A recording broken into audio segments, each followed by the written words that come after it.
So I logged into PUBG today and I was immediately greeted with a sound that I haven't heard in a long time.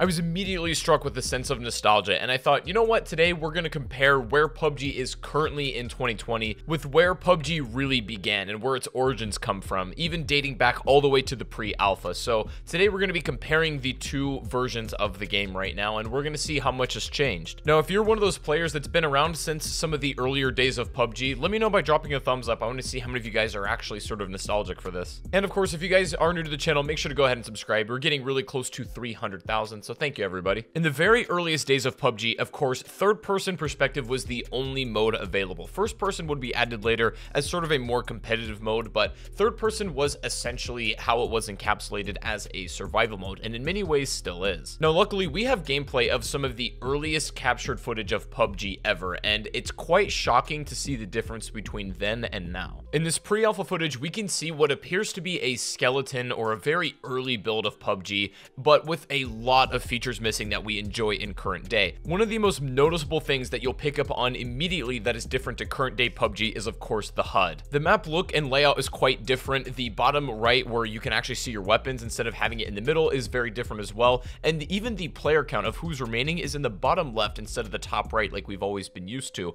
Player movement was a lot more wonky back then, and it still gets criticized even to this day for the movement system being a little bit questionable, but it has come a long way from where it started. And something else that's come a long way is the looting tab system. Now, this is what the old inventory used to look like. You can see it was quite messy and outdated, and let's just say primitive. And on the left side, you can see the vicinity, and all of the images of items look roughly the same. There's no actual 3D pictures for anything. And on the right side, you can see what weapons you're currently running, and it even will show you the statistics for these as far as damage, accuracy, and range, which is not actually a feature that we get anymore in Battlegrounds, whereas our tab looting more looks like this. Now, that primitive look got taken out of the game a long time ago, and it's been way more modernized. And something else that has changed pretty significantly is the way you spawn into the game. Now, we can see on screen, this is the earliest way of how you actually enter the game. You do not spawn in by jumping out of the plane and landing where you want. Everybody comes out of a warehouse just more or less in the middle of the map, and then you run out and you go look for stuff. It's very like Hunger Games-esque, and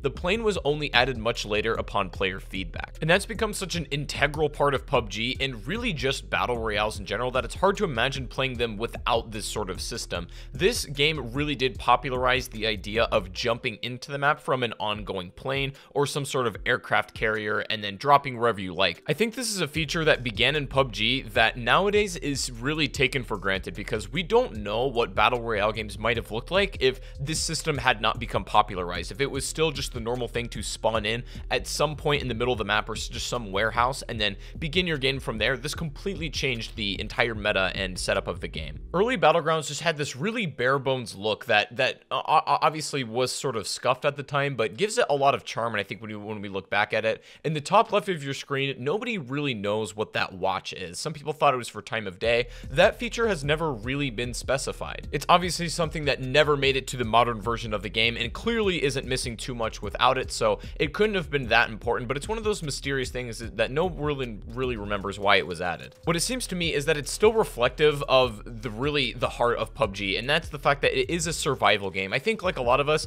because we're so hardcore into PUBG, that, you know, we take it more as like a competitive game now, and it's like a shooter based game, and now people are playing for ranks and there's entire esport modes and everything. I think a lot of us forget that the beginning conception of PUBG, it was simply a survival game. Of course, there was emphasis on realistic combat and fighting other players, and there was a hardcore PvP aspect about it, but the survival element of PUBG really cannot be overlooked, and I think that PUBG would do itself a great disservice to really abandon that aspect of it. Another reflection in PUBG's survival-based gameplay is actually its map design, and that was something that PUBG got really famous for, especially in the beginning. It's extremely big, it's hard to memorize, and there's a lot of aspects of it that are not designed with competitive in mind, but I think that was a good thing, especially at the time being. It's not like every building or every compound and every hill was designed from a balance perspective. It was kind of just thrown together to be like a realistic feeling healing map. Now, of course, that did bring on some problems, and it's been described to me the reason these maps have been remastered. We can take a look at Erangel today comparatively to when it came out, and just visually it looks so much better now. But another side effect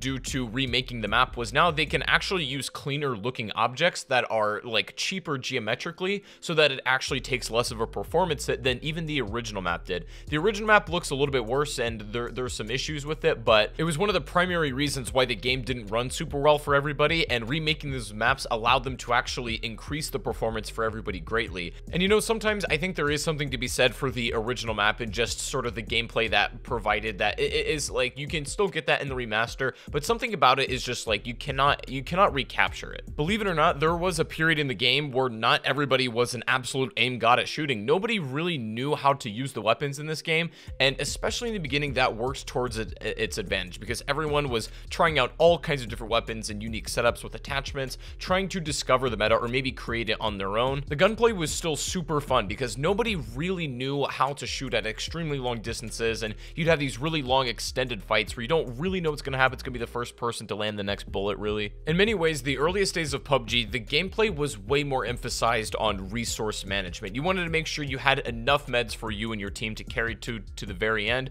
You wanted to make sure that you had ample equipment such as like smoke grenades or even regular frags. Although at the time, just like shooting, nobody really knew how to throw any sort of explosives either. Smoke grenades were not being utilized properly, and at the time they certainly weren't that good. They didn't put up an actual block of smoke, and they're pretty easy to see through, but nobody really knew how to utilize frag grenades properly, to be honest, and that meta came on a lot later. They were still in the game, and you would see the odd grenade kill every now and again, but as a whole, most players would pretty much just camp out, hoping their enemies would either die to the zone or be set up in a path where they can easily shoot them with their guns, or at least attempt to. Another quite big change that hit the meta was the ability to heal while moving, and for the longest time, you would have to sit in place while healing, and this significantly slowed down your gameplay, making you a little bit more methodical when you need to actually go heal. I don't remember exactly when this changed, but I do remember it being a pretty big decision. Back then, the strategy was to wiggle back and forth while you're healing in order to avoid getting headshotted. This was something that players learned to do eventually. There was also a time period in the game where you literally could not swim in the water. It would be available and you could see it around you, but the swimming mechanic had not been added yet. There were many movement features and overhauls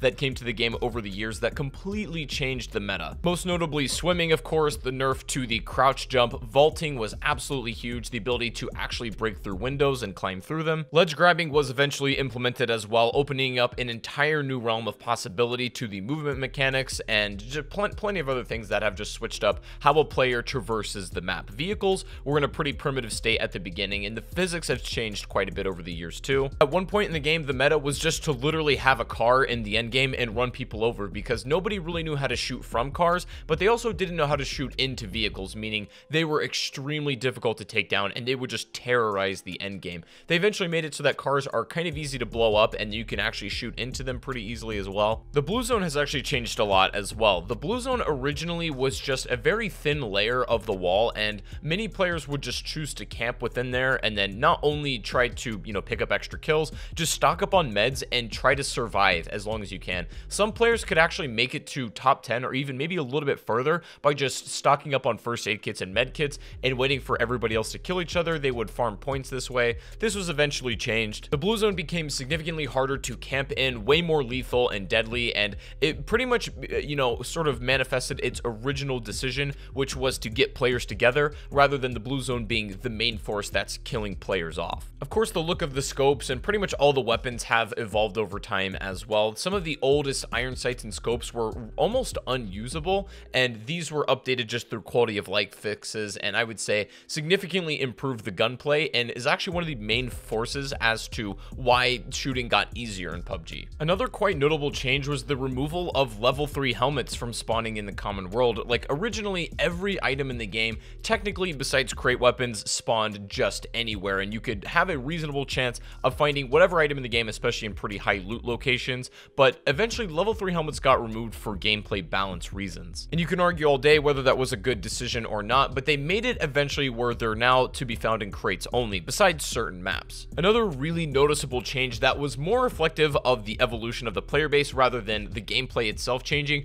was just player behavior, especially in the final few circles. In the earliest days of PUBG, players would literally hide behind a rock or some sort of piece of cover in a building, what have you, until they are literally forced to move from the blue zone, because the gameplay was so tense at the point that you did not want to lose your only life, that players would do whatever it is in their power to not leave their cover. When you compare that more closely to player behavior now, there's a lot more aggression going on. People are more comfortable about leaving their cover, and you know, the gunfighting confidence has shot severely up. So most players aren't scared of taking gunfights out in the open anymore, and you know, they have no problem leaving their cover. However, that was not always the case. Again, because it was third person only, this also gave way more incentive just to play a little bit more slow and really watch your surroundings for your opponent to make a mistake rather than you making the first move. The introduction of the first person perspective game mode, I would say, was the biggest step in changing the gameplay emphasis on more of a survival game to a competitive shooter. And while those elements still retain either in first or third person, this was really where it began, and I would say its focus was. PUBG's evolution over the years has just been as a natural result of a game getting older and getting things added to it. It's also implemented new features that have been thought up by other games in the battle royale genre that have also sort of been inspired into PUBG. But I would say PUBG in a lot of ways was also a trendsetter, especially in references like the plane we talked about. In many ways, it really defined just a set of games that were to come out in years to come. And I think I can say confidently that even though this game came out in 2017, despite being almost in 2021, there really hasn't been quite another game that was able to capture exactly what PUBG did. There's been realistic BRs that have really tried to get that, but nothing has really quite hit the same like PUBG did. And for many of us, all of our PUBG experiences were defined by those earlier days. I got a lot of enjoyment today out of going back and looking through some old gameplay and comparing it to how it is now. And what I want to know from you guys is, what is your favorite memory from early PUBG? Was it your first win? Was it your first chicken dinner? Let me know in the comment section down below. But I hope you guys really did enjoy this little trip down memory lane. I enjoyed putting this together. If you guys did like it, please make sure to give it a thumbs up. Subscribe if you are new to the channel. And also, if you want to go follow me on Twitch, I stream almost every day. If you want to come say hello, that will be linked in the description also. And if you want to use my PUBG creator code, I'm going to have that linked down below as well. Helps out the channel a ton, and it means the world. But anyways, guys, have a great rest of your day, and I'll see you all on the next stream or the next video. Take it easy, and peace out.